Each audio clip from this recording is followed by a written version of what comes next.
during our clinical trials. So I do a lot of storytelling from things that happened to me in my real life. So what happened to me in my real life before we make this a story about racism is that my husband and I bought a house in Baltimore with a big wraparound porch with flower boxes all around the porch.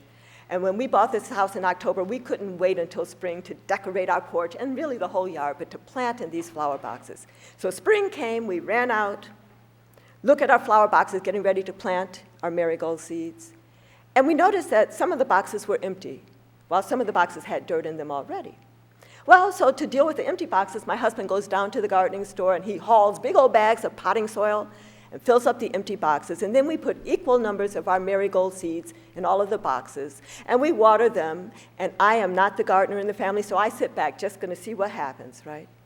3 weeks later, I walk out of my front door looking at my porch, and I stopped in my tracks because it looked to me like we had planted completely different species in some boxes compared to the others. Some of the boxes were full of plants, and not only were they full of plants, they were tall, vigorous plants. And some of the boxes just had a few plants in them, and they were scrawny and scraggly looking. And then I realized what had happened.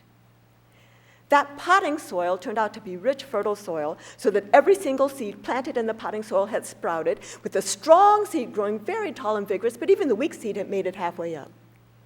But in that poor rocky soil, the weak seed had died, and the strongest seed in that poor rocky soil had to still struggle to make it to a middling height. And so if you are gardeners in this audience, maybe you've composted half of your gardens, and so maybe you've seen this with your own real eyes. Clearly what I'm describing is about the importance of the environment, the importance of the soil. But now I'm going to make it a story about racism by introducing a gardener.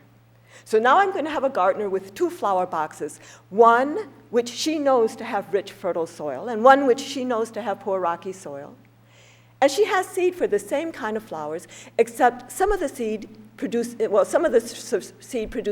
red blossoms, and some of the seed produces pink blossoms.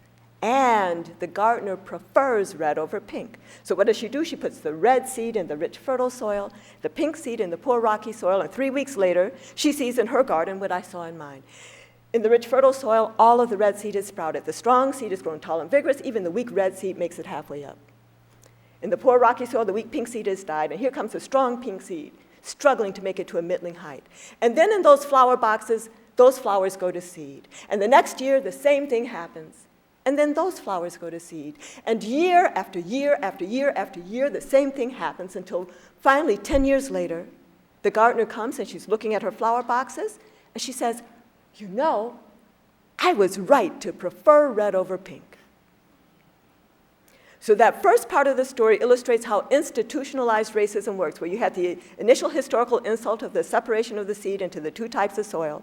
You had the contemporary structural factors of flower boxes keeping the soil separate, and then through inaction in the face of need, perpetuation of the inequity. Well, let's pick the story back up and say, well, where is personally mediated racism in the garden? Well, the gardener is looking at red, loving red, thinking it's just fabulous, looks over at pink, and says, "Oh, those flowers sure are scrawny and scraggly," so she plucks off the pink blossoms before they can even go to seed. Or maybe she notices that a pink seed has blown into the rich, fertile soil, so she plucks it out before it can establish itself, which is some of the anti-affirmative action stuff that goes on. And where is internalized racism in the garden? Well, the red flowers are just living their lives, enjoying being red, really many of them not understanding that they're benefiting from enriched soil. The pink flowers are looking over at red, wishing with all their hearts that they too could be red. And here come the bees, minding their own business, collecting nectar, but pollinating at the same time. So here comes a bee bzzz, into one of the pink flowers, and then bzzz, into another pink flower, and then bzzz, to this other flower, and that pink flower says, "Get away from me, bee. Do not bring me any of that pink pollen. I prefer the red," because the pink flowers have internalized that red is better than pink. So now the question arises, what do we do to set things right in the garden? Well, first we could address the internalized racism, and we could say, go over to the pink flowers and say, "Pink is beautiful, power to the pink." And that's an important intervention. But if that's all we do, it's not going to change the situation in which they find themselves. So maybe we can address the personally mediated racism. So maybe we can have a conversation with the gardener. Or better yet, let's have a workplace multicultural workshop for the gardener. It's all good. So in our workshop, we say, "Dear gardener, would you please stop plucking those pink flowers?" And maybe she will, and maybe she won't. But even if she does, it's still not going to change the situation in which they find themselves. I think that if we want to set things right in the garden, we have to at least address the institutionalized racism, which means we have to break down the boxes and mix up the soil, or if we want to keep the boxes separate, that's all right too, although it makes it easier going forward for the gardener to keep segregating resources. But if we keep separate boxes, it means we have to enrich that poor rocky soil until it's as rich as the rich fertile soil.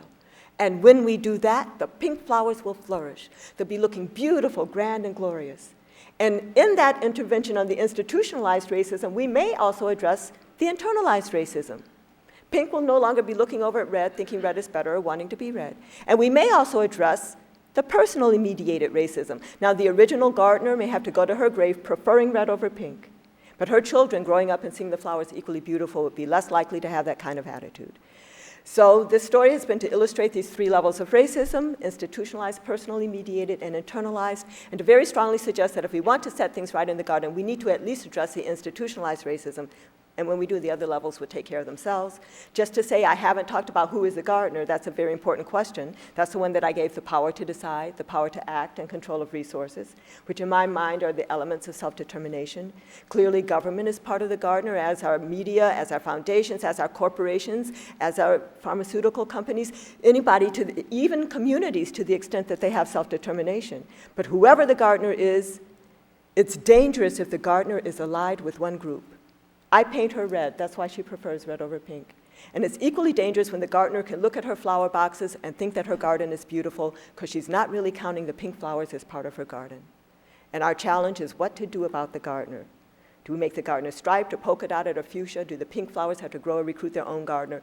Lots of things we can say. I would say that I would think that Morehouse School of Medicine and Pfizer in a partnership there would be a very nice thing in terms of gardener diversification.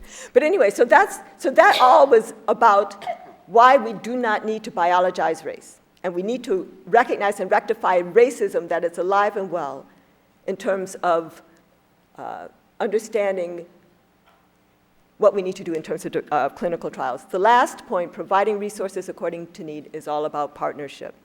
So to close, I wanted to frame this discussion of diversity in clinical trials using a definition of health equity that says achieving health equity requires valuing all individuals and populations equally. That means inclusion of patients, providers, investigators, and community. Recognizing and rectifying historical injustices, not just acknowledging the horrors of the US Public Health Service study of untreated syphilis in the Negro male at Tuskegee, but also recognizing that racism is alive and well, and that accounts for some of the biological diversity we see, not race as genes, and maybe even exploring the accelerated aging hypothesis. And finally, the third aspect of achieving health equity, providing resources according to need, as a very strong basis for partnership, especially with premier institutions like the Morehouse School of Medicine that have so many resources to bring to bear. Thank you very much.